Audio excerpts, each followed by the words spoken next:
બાપુજીના હુલામણા નામથી જાણીતા આણંદ જિલ્લાના ઉમરેઠ વિધાનસભા મત વિસ્તારના ધારાસભ્ય જીઆર ઉર્ફે ગોવિંદભાઈ પરમારનું 70 વર્ષીય ઉંમરે નિધન થયું છે। નમસ્કાર, ચક્રવાત ન્યૂઝમાં આપનું સ્વાગત છે। હું આપની સાથે પૂજા।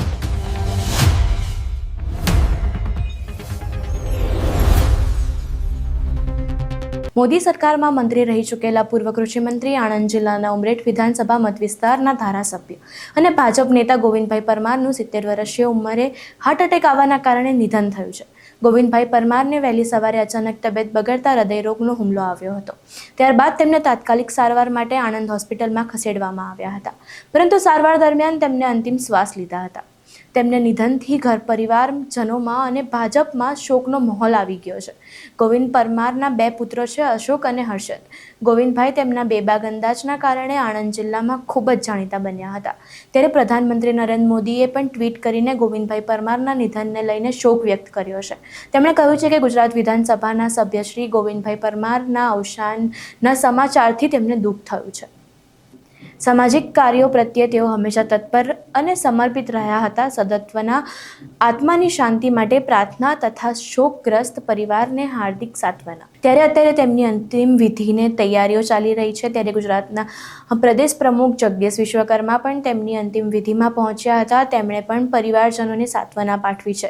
ત્યારે આ દરમિયાન અમારા સંવાદદાતા સાજિદ મલિક ત્યાં ઉપસ્થિત છે। તેઓ આ સમગ્ર ઘટનાક્રમ વિશે શું કહી રહ્યા છે તે સાંભળો।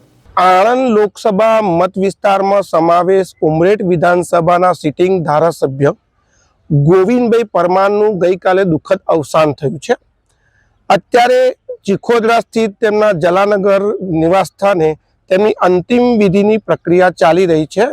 લગભગ 11 વાગે જલાનગર સ્થિત સ્મશાન યાત્રામાં તેમના મૃતદેહને લઈ જવામાં આવશે। અત્યારે તમે જોઈ શકો છો, સમગ્ર ખેડા આણંદ જિલ્લા સહિત સમગ્ર ગુજરાતના ધારાસભ્યો, ભાજપ કોંગ્રેસના આગેવાનો, જુદી જુદી સંસ્થાના આગેવાનો, વહીવટી કક્ષાના અધિકારીઓ અહીંયા મોટી સંખ્યામાં ઉપસ્થિત છે। તેમજ તેમના મત વિસ્તારમાંથી ખૂબ મોટી સંખ્યામાં લોકો તેમના અંતિમ દર્શન માટે આવી રહ્યા છે। તમને જણાવી દઉં કે ગોવિંદભાઈ પરમાર 73 વર્ષની ઉંમરના હતા અને એમને ગઈકાલે સાંજે થોડો દુખાવો થતાં ખાનગી હોસ્પિટલમાં સારવાર અર્થે ખસેડવામાં આવ્યા હતા।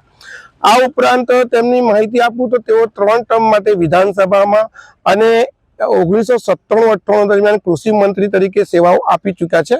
બાપજીના હુલામણા નામથી સમગ્ર પંથકમાં જાણીતા ગોવિંદ પરમાર એક વજનદાર સમાજના આગેવાન પણ હતા। વધુ વિગત માટે મારી સાથે જોડાયેલા રહો। સાજિદ માલિક સાથે ઉમર ફારૂક, ચક્રવાત ન્યૂઝ, આણંદ।